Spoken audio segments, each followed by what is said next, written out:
195 పేర్లతో బీజేపీ తొలి జాబితా ప్రకటించింది. వారణాసి నుంచే మోడీ, గాంధీనగర్ నుంచి అమిత్ షా పోటీ చేయనున్నారు. ఇక మొదటి జాబితాలో ఆంధ్రప్రదేశ్ పేరు లేదు. 34 మంది కేంద్ర మంత్రులకు ఈ జాబితాలో చోటు కల్పించారు. 47 మంది ఓబీసీలకు టికెట్లు ఇచ్చారు. ఈసారి యువతకు 47% సీట్లు కేటాయించామని బీజేపీ నేత మనోజ్ తెలిపారు.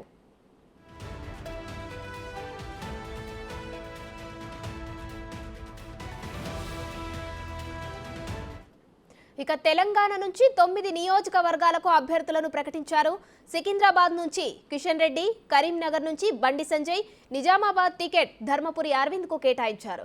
సిట్టింగ్ స్థానాల్లో ఆదిలాబాద్కు తొలి జాబితాలో అభ్యర్థిని ప్రకటించలేదు. ఇక చేవెళ్ల నుంచి కొండా విశ్వేశ్వరరెడ్డి, భువనగిరి నుంచి బూరా నర్సయ్య గౌడ్ను బరిలోకి దించారు. బీఆర్ఎస్ నుంచి వచ్చిన బీబీ పాటిల్ను జహీరాబాద్ టికెట్ ఇచ్చారు. నాగర్ కర్నూలు నుంచి రాములు కుమారుడు భరత్కు ఛాన్స్ ఇచ్చారు. ఇక విపరీతమైన పోటీ కనిపించిన మల్కాజ్గిరి నుంచి ఈటెల రాజేందర్కు అవకాశం దక్కింది.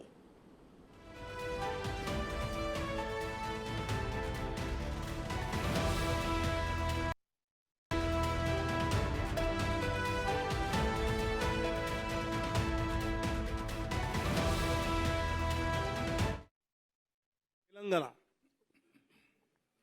करीमनगर श्री बंडी संजय कुमार,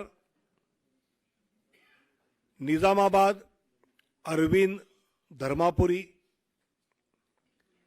जहीराबाद बीबी पाटिल, मलकजगिरी इटेला राजेंदर,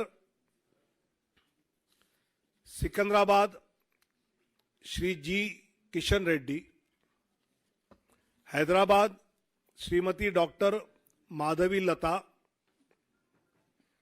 चेलवेल्ला कोंडा विश्वेश्वर रेड्डी जी, नागर कुर्नूल शेड्यूल कास्ट आरक्षित पी भारत, भोंगीर बोरा नरसయ్య गौड़। ఇక ఇటు కరీంనగర్ అభ్యర్థిగా తన పేరు ప్రకటించడంపై బండి సంజయ్ ప్రధానమంత్రికి కృతజ్ఞతలు తెలిపారు. కరీంనగర్ ప్రజల అభ్యున్నతి కోసం నిరంతరం పాటుపడతానన్నారు. మరోసారి గెలిచి కేంద్రం నుండి అధిక నిధులు తీసుకొచ్చి కరీంనగర్ పార్లమెంటు అభివృద్ధికి కృషి చేస్తానన్నారు. భారతీయ జనతా పార్టీ అభ్యర్థిగా ఇప్పుడే కేంద్ర నాయకత్వం జేపీ నడ్డా గారి ఆదేశం మేరకు నరేంద్ర మోడీ గారి యొక్క ఆశీర్వాదంతో ఈరోజు నా పేరు ప్రకటించడం పట్ల చాలా సంతోషాన్ని వ్యక్తం చేస్తున్నా. గతంలో భారతీయ జనతా పార్టీ తరఫున అనేక అవకాశాలు నాకు వచ్చినాయి. కరీంనగర్ బ్యాంకు డైరెక్టర్గా పోటీ చేసే అవకాశం, కరీంనగర్ కార్పొరేటర్గా పోటీ చేసే అవకాశం, ఎమ్మెల్యేగా పోటీ చేసే అవకాశం, 3 ఎంపీగా పోటీ చేసి మన రెండోసారి ఎంపీగా పోటీ చేసేటువంటి అవకాశం మన పార్టీ కల్పించడం చాలా సంతోషంగా ఉంది.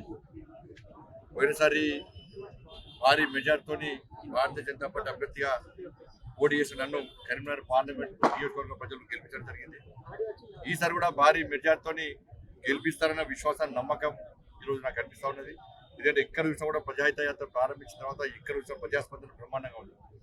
నరేంద్ర మోడీ గారు ఇచ్చిన హామీలను నెరవేర్చబెట్టి వ్యక్తి నరేంద్ర మోడీ గారు మాకు గ్యారంటీ. ఈ కాంగ్రెస్ పార్టీ 6 గ్యారెంటీ నమ్మకం లేదు. నరేంద్ర మోడీ గారు మాకు గ్యారెంటీ అనే విశ్వాసం, నమ్మకం ప్రజల్లో కూడా ఏర్పడింది. అయోధ్యలో రామమందిర నిర్మాణం కానీ, తెలంగాణ రాష్ట్రానికి కేంద్ర ప్రభుత్వం దాదాపు 10 లక్షల కోట్ల సహాయం చేసిన విషయం కానీ, కరీంనగర్ పార్లమెంట్ నియోజకవర్గానికి కేంద్ర ప్రభుత్వం చేసిన సహాయం కానీ, పార్లమెంట్ నియోజకవర్గం గెలిచిన తర్వాత నేను చేసినటువంటి అభివృద్ధి పనులు కానీ అన్ని గుర్తించిన ప్రజలు ఎట్టి బస్సులో ఇలా భారతీయ జనతా పార్టీ అభ్యర్థిగా నన్ను గెలిపించడానికి, నరేంద్ర మోడీ గారిని తిరిగి ప్రధానమంత్రి చేయడానికి సిద్ధమై ఉన్నారు. తప్పకుండా ప్రజల విశ్వాసానికి అనుగుణంగా ఇంకా మేము మెజార్టీ ఎక్కువ సాధించాలనే ఒక లక్ష్యంతో కొన్ని ప్రజాహిత యాత్రను కంటిన్యూ చేస్తున్నాం. నన్ను పార్లమెంటు అభ్యర్థిగా ప్రకటించినటువంటి కేంద్ర నాయకత్వానికి హృదయపూర్వక కృతజ్ఞత తెలియజేస్తూ, వాళ్ళైతే విశ్వాసాన్ని, నమ్మకం ఉంచారో ఆ విశ్వాసాన్ని వమ్మియకుండా మా కార్యకర్తలందరూ కూడా నాకు అండగా కూడా చెప్పి మేము కార్యకర్తలను కలిసి ప్రజల వద్ద వెళ్ళడము, ప్రజల ఆశీర్వాదం పొందడము, తిరిగి నరేంద్ర మోడీ గారిని ముచ్చటగా 3వ సారి ప్రధానమంత్రి చేయడం